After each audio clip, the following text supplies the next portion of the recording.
This is a big story that came across my feed about a Maine Senate candidate's text messages, the sexually inappropriate text messages he was sending while married, which may destroy his Senate campaign in Maine. So let's take a look at this viral story that's been heating up the internet.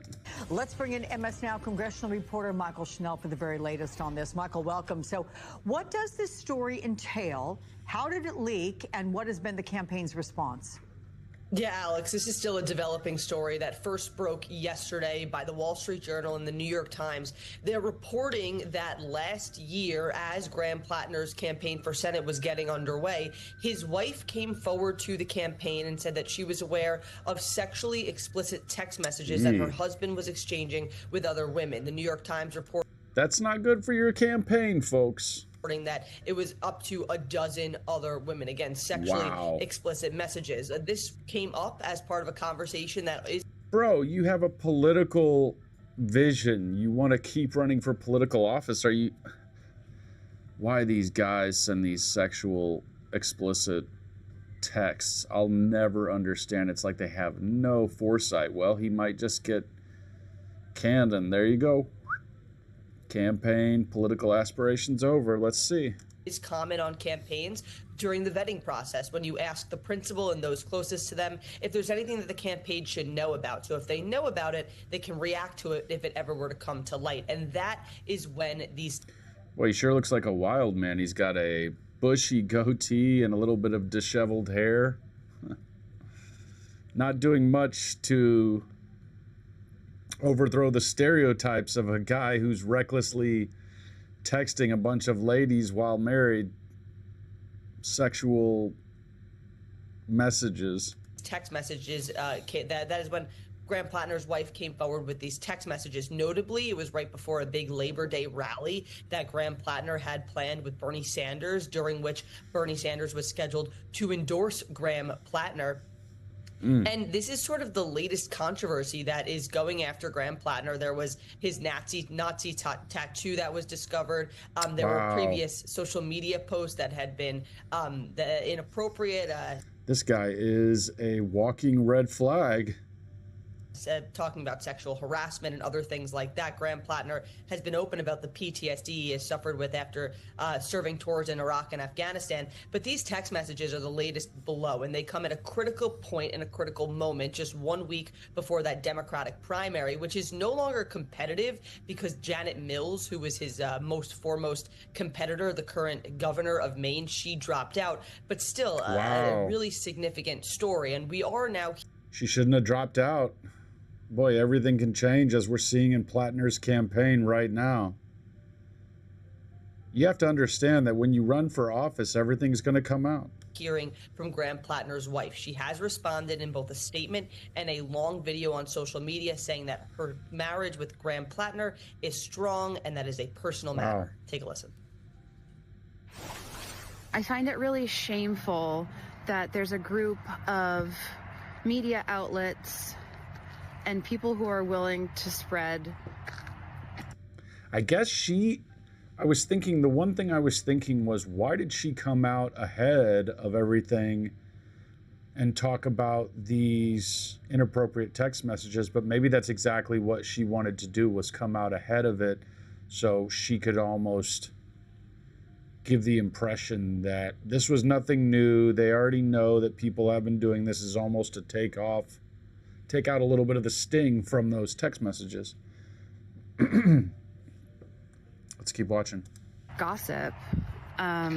Instead of talking about real issues, it's really important for me to tell all of you out there, especially people who are voting in Maine, that I think it's shameful behavior to spend time and energy and resources on negative ads.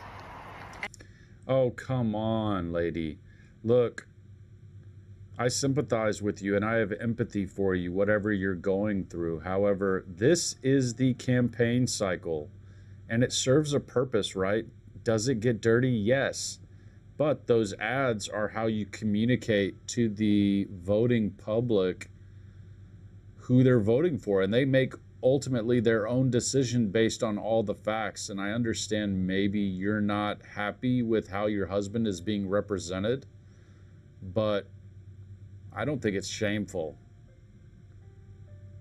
You know, candidates can make whatever kind of ads they want to. And if there's a lot of dirt on the opposing candidate and you don't think they should be in office because of X, Y, and Z, it's probably going to get highlighted. So just keep that in mind, Platner's wife. And negative stories on Graham when all he's trying to do is improve the lives of people who work for a living. Right, but we don't need a lot of scandal. We don't need a politician sexting every woman he comes into contact with, for example.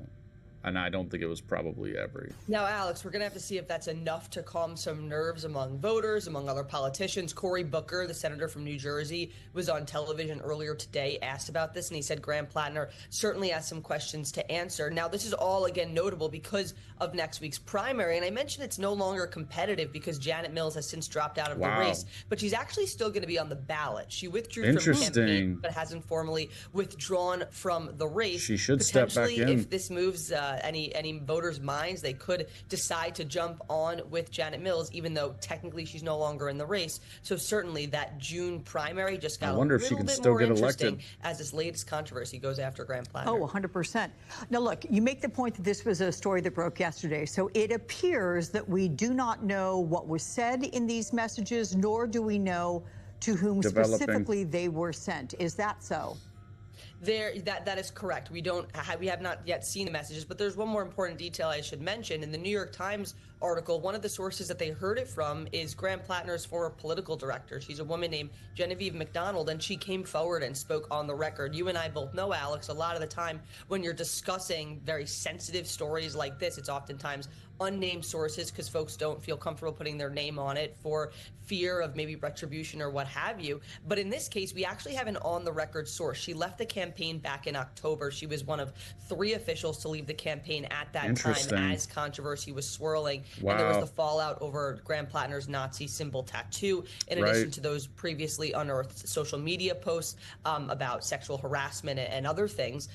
So while we don't know yet what those images and what those text messages actually say or show, we are hearing it from at least one on-the-record source. Again, Miss McDonald saying that she is the one who spoke to, or one of the people who spoke to, Graham Platner's wife when she came. People don't want him to win, that's for sure. You can count on that. It's too much coming out. Forward with these concerns. Okay, so just to be clear, is she saying that she received a sexually explicit text from him, or she is aware of another person with a sexually explicit text?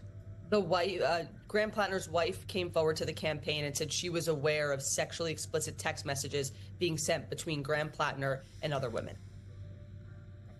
Wow. Well, guys, there you have it. That's the story. Pretty crazy. I guess you just gotta... I guess he's just doing what he's got to do, and we'll see if Platner can make it through all of this. Boy, a Nazi tattoo and a dozen women saying you send inappropriate messages. I'm not sure if you can come back from that, but we'll see. Let me know if you guys got any information inside the comments, and I will be jumping over to the LG Shirley channel, LGSHURLEY. If you want to join me over there, I'm going to be talking about how you've just got to put in the work.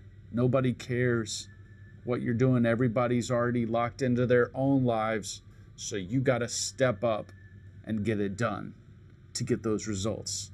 So come over to the LG Shirley channel if you want to see that. It'll be posted here in the next 30 minutes to an hour. That LG Shirley Raw Talking Show, and I'll catch you mañana. Have a great night. Like the video, subscribe to the channel.